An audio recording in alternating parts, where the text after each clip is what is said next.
Hi, sweeties. How are you doing? Welcome to my channel. Hope you are great. Disclaimer, this video reflects my personal opinions and commentary. It is not intended to harass, defame, and harm any individual. Content is for discussion and educational purposes. So I came across this video from a South African white man who was talking about how my own people know them better than they know Black people. And it's true. I have said this in several times. And I remember asking several times here, how is it that Black people have lived with these people for centuries, yet they do not know Black people? But Black people can talk about literally everybody from A to Z.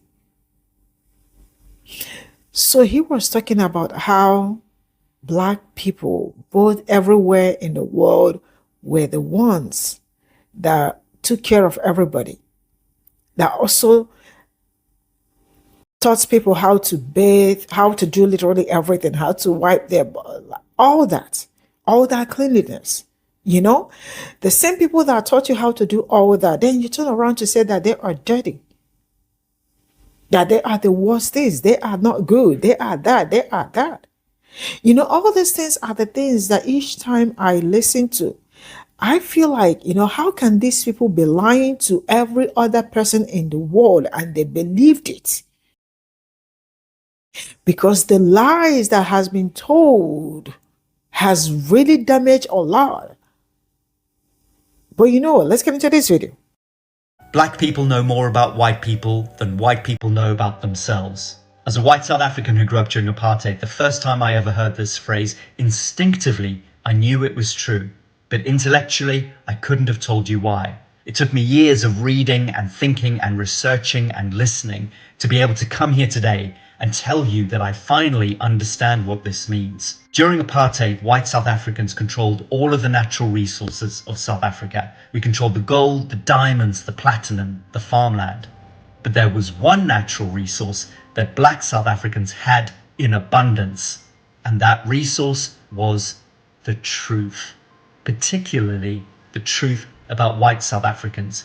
You see, as a racist in apartheid South Africa, you had to constantly be tying yourself up in cognitive dissonance. So we believed that black people were lazy, that they didn't want to do any work, they just wanted to lie around all day. But who did we force to dig the mines, drive the buses, deliver the post, build the houses? It was black people. We believed that black people were dirty. They didn't like to shower. They didn't wash their hands after they went to the toilet. But who did we get to clean our houses? It was black people. We thought that black people were unreliable. They couldn't be trusted. They would steal. They would lie. But who did we get to look after our children unsupervised? It was black people. You see, racism means that white South Africans could treat black South Africans however they needed to at any particular moment. One moment, you would be the adult and the black person would be the child. You would call the 50-year-old man who mowed your lawn a garden boy, even if he had grandchildren. And then the next moment, you would be the child, and a black woman would be making your bed, preparing your dinner, even comforting you when you were in emotional distress. The black American sociologist W.E.B. Du Bois talks about what he calls double consciousness. This is what he wrote. It is a peculiar sensation, this double consciousness, this sense of always looking at oneself through the eyes of others, of measuring one's soul by the tape of a world that looks on in amused contempt and pity. One ever feels this two-ness, an American, a Negro, two souls, two thoughts, two unreconciled strivings, two warring ideals in one dark body. This is a painful way to think about a person's psyche, but this kind of damage, this split where a person has to be acting one way, thinking another way, I believe this originates inside the racist and is then transmitted into the black body. Because a white racist has to be able to believe that I am a good person even though I treat others badly. I am a Christian even though I treat others in an unchristian way. And I bring about peace through violence and war. I still have a long way to go on my journey. The thing about racism, especially when you experience it as a small child, is that it becomes a part of your fabric and it can take years, decades even, to unpick and unravel it. If you want to join me on my journey, please drop me a follow. I've just had to restart my channel here on TikTok, and I would love to be joined by as many passionate anti-racists as possible. It's only by talking about racism, by taking it apart and understanding it in its entirety, that we can ever have any hope of moving past it. There's one thing about racism that I never understood, and in the end, it was this one thing that I couldn't get my head around that turned out to be the key to unlocking the whole thing. Because what I never understood is, if you go into the mind of the racist and you imagine that you genuinely believe that people of other races are less intelligent, less hardworking, that they don't have the same values as you, why the hatred? Why do you have to hate them? I mean, there are lots of groups in society that are lesser in some way. Children are not as capable as adults. Older people don't work as hard because they retire or they're not as physically strong anymore. But we don't hate them for that. So why the hatred? And of course, the answer is that racism is not the logical conclusion to a set of evidence. The hatred comes first, the emotion comes first, and the justification comes later. And it's so important for anti-racists to bear this fact in mind, because you will never convince somebody to give up their racism using facts and logic, because you cannot use facts to talk somebody out of a position that they didn't use facts to talk themselves into. Racism is not an intellectual problem. Racism is an emotional problem, and it needs to be dealt with on emotional terms. I've been studying racism for years now, trying to unpack the childhood that I grew up with in apartheid South Africa. And I've come to the conclusion that if you want to change a racist, you have to work out what racism is giving them that they're not getting in other parts of their life. Why they are lacking status and self-worth and a true deep sense of purpose in their own values, and why they therefore need to appropriate status from other people who happen to share something as arbitrary as a skin color. Nelson Mandela was brilliant at this. He used to build up racists in other ways. He used to praise their culture, he used to ask about their family, he used to read their poetry, at the same time as relentlessly attacking the racism. He gave those racists a safe place that they could retreat to once they'd left the racism behind. And I'm telling you, people can deny this as much as I'll talk from my own family. They think black people smell. They think black people are always stealing, looking at lux. They think black people are corrupt. And you know what they say? It's their culture. It's their culture. Constantly that's who they are. And then when something happens, right? Say there's a robbery. 90% is going to be a black person. Why? Because if you go to India, 90% is going to be Indian people. You're in this land. This is the land you're in. Yes. Like the majority of people is going to be black. I'm not saying Indians and whites don't steal. I'm just giving an example.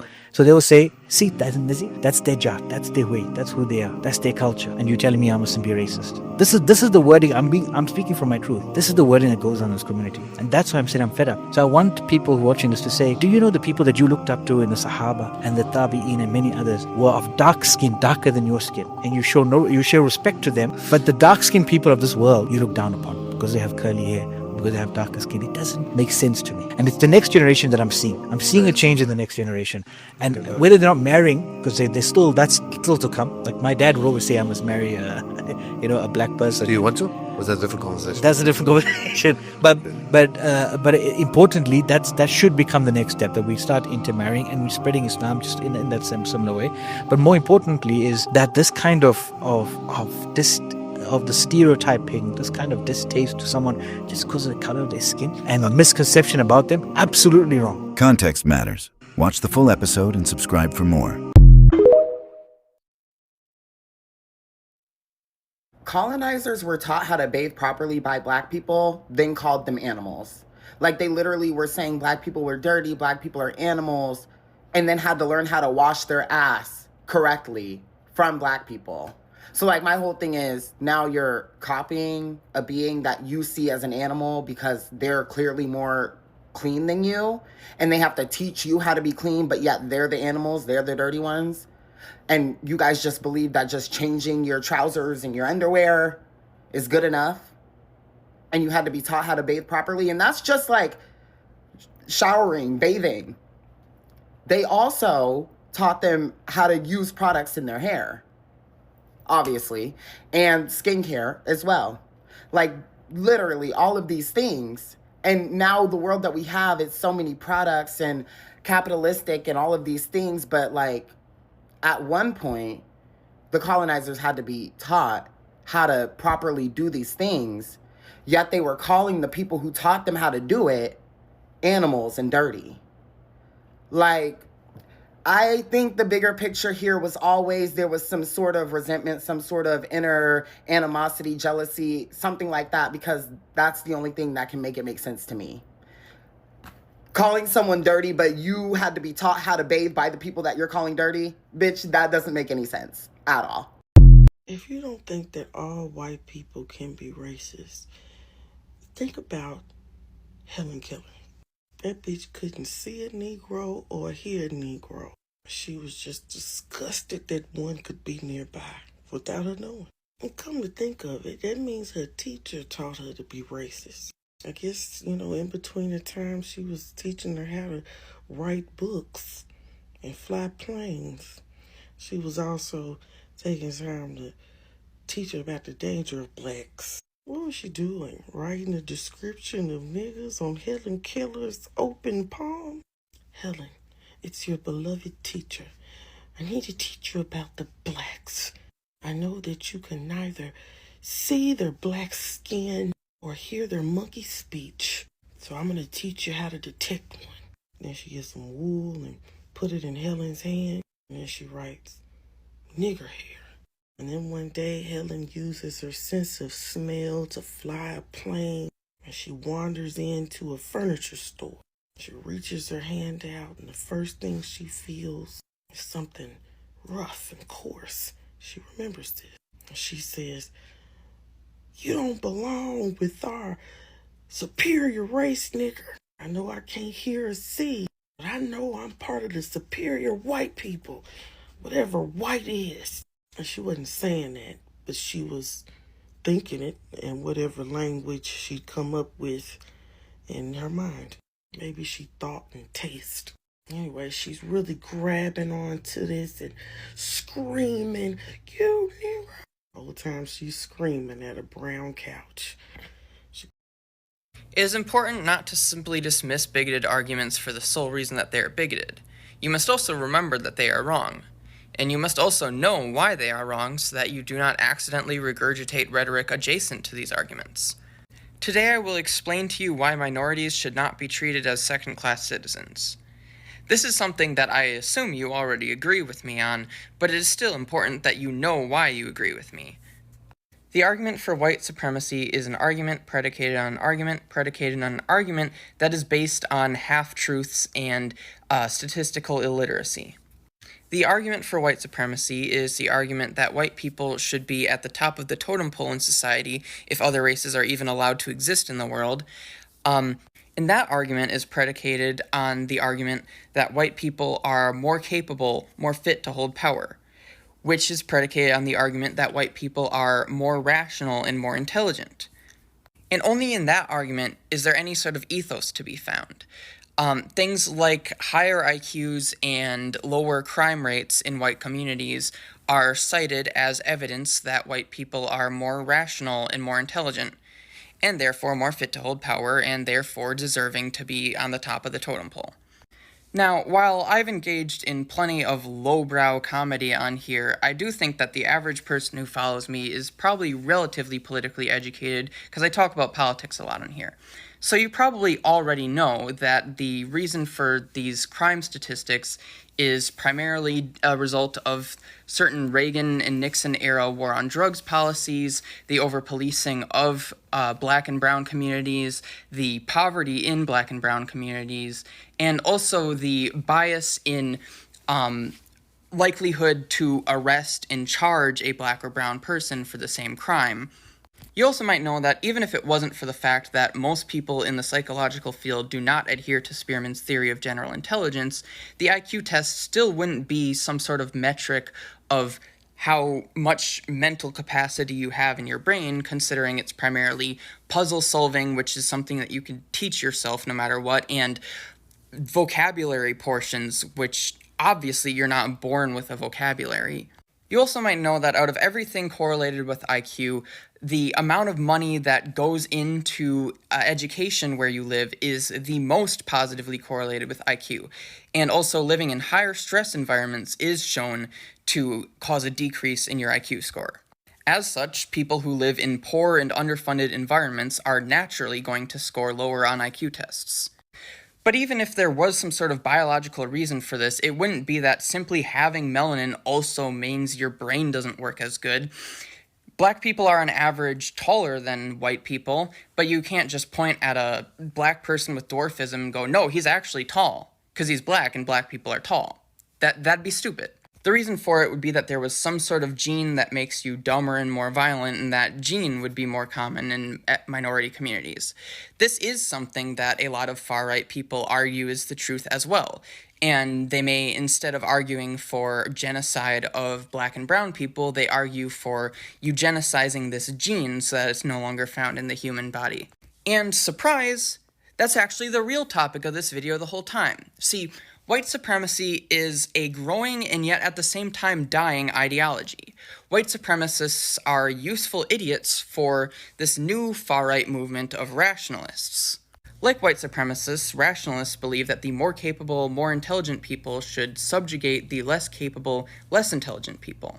Unlike white supremacists, they don't think that this simply means white people on the top, black people on the bottom, brown people somewhere in the middle. However, because they share the common enemy of egalitarianism, rationalists kind of use white supremacists as like tools. Powerful individuals using people's bigotry and ultranationalism to distract them from the fact that those powerful individuals are subjugating them too is not a new concept.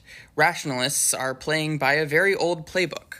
In 2016, Donald Trump stepped on these people's heads to advance to power, and thinking that he was one of them, they all cheered for him.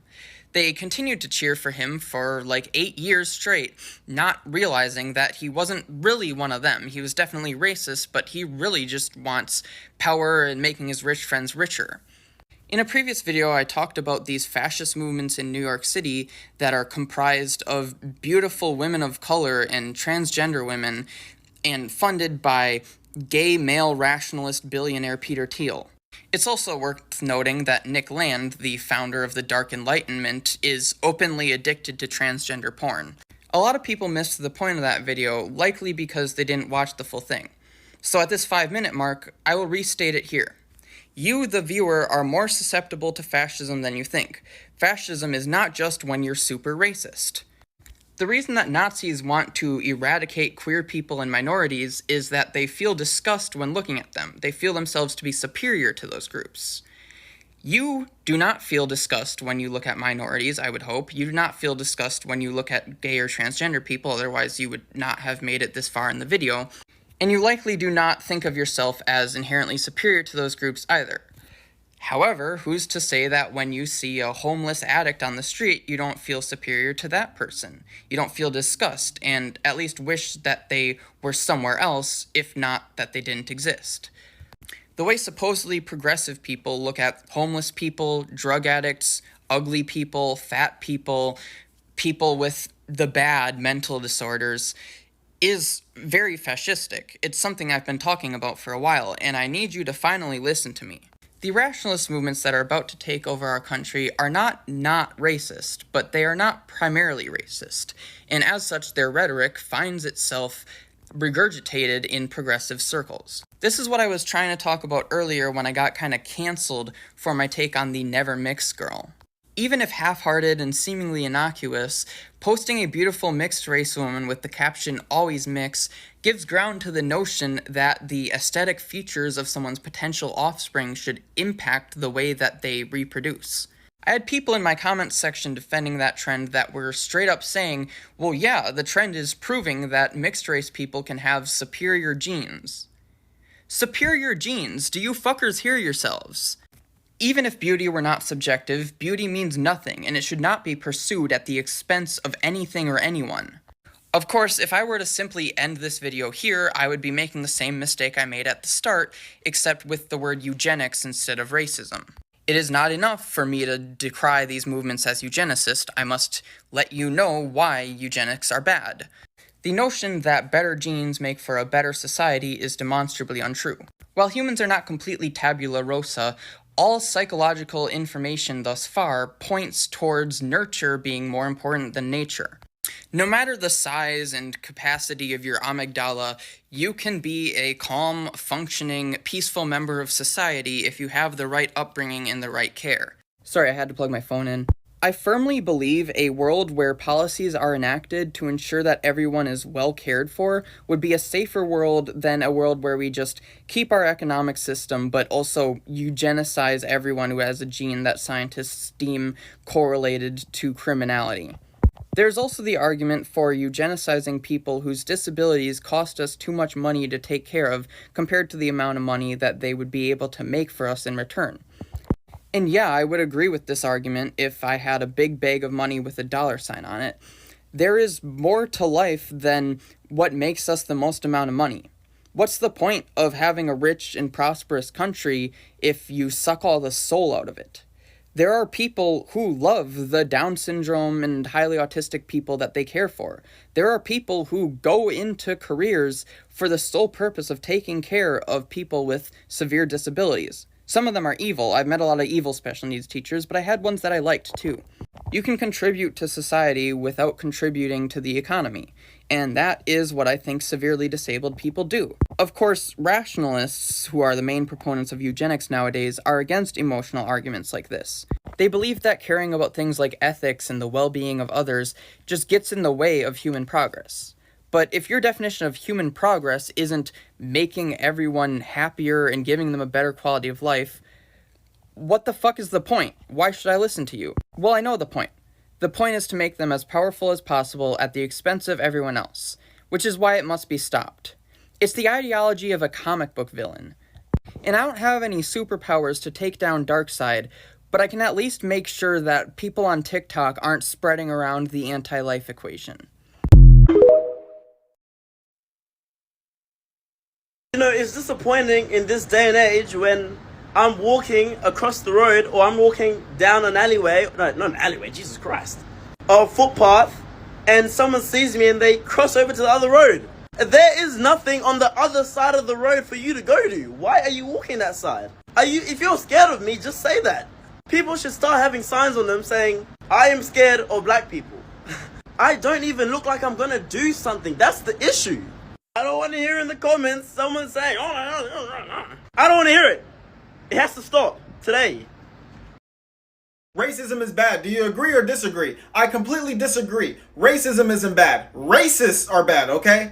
Racism, however, is funny as fuck. This is all I got from this video. And this video really got me thinking a lot. So I am going to start with the truth is that black people know these people so much. Black people have this depth of literally everything. You know, when people are good in something, I absolutely will give it to them. This is not my first time of saying it. I've been saying this all the time. That black people are grounded when it comes to knowing literally everything. Black people are the only people that literally understand every other person than they do understand them. Because I've been asking you, why is it that you've lived with these people for decades, centuries, let me say centuries, but they still do not know you that much? They don't mix up and all of that. But in general, they do not know black people well. But they've been living with black people for decades, for centuries.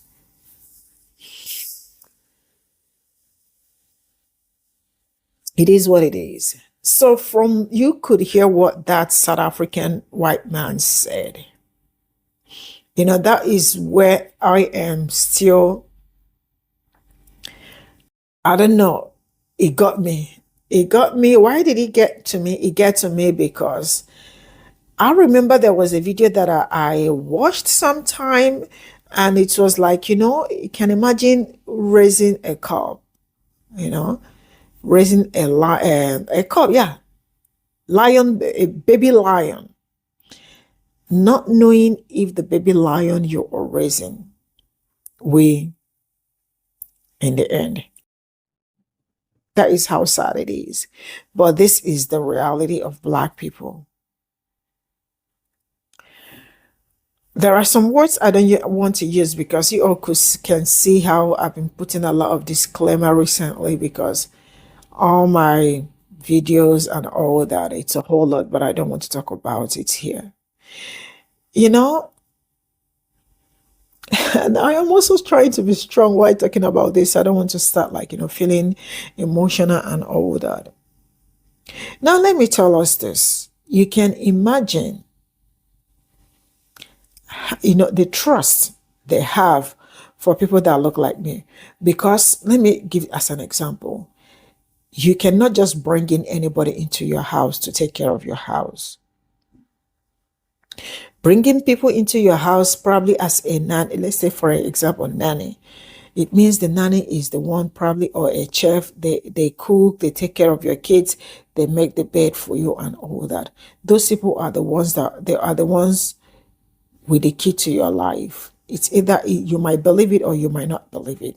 But anybody that handles anything like almost 80 to 90% or 70% of everything that is going on in your house got the key to your life. They can keep you alive and they can also not keep you alive. So most times it takes a whole lot of grace, it takes a lot for you to have somebody in the house. And for you to have somebody in the house, it means you trust that person. And that was how much they trusted Black people to take care of their homes, to take care of their children, to do this for them, to cook their food and all that. But my people cannot trust them. Why? Because they are not trustworthy. It is only when you have proven to me that you are trustworthy that I can trust you. If not, I cannot. Black people did all this, all right? But still, Black people are not good enough. And this is also what we are experiencing today. No matter how hard you work, no matter how good you think you are in something, no matter how strong you become doing something, you are still not good. You are still not good enough as a Black person. It hurts. Because I can see you putting all your hard work. I can see you putting all your effort doing this, trying to make it thrive on it. But still, you have to work harder than every other person, your other counterparts, to make something happen for you. It is not easy. And that is also one of the reasons why when I see a Black person prospering, when I see a Black person doing great, all I can say is that you may have fought tooth and nails because I understand. I might not understand completely, but I can say that, yeah, I know. And then in the end, the same people will turn around and say that you are lazy, you are dirty, you are maybe Annie, all those kind of things.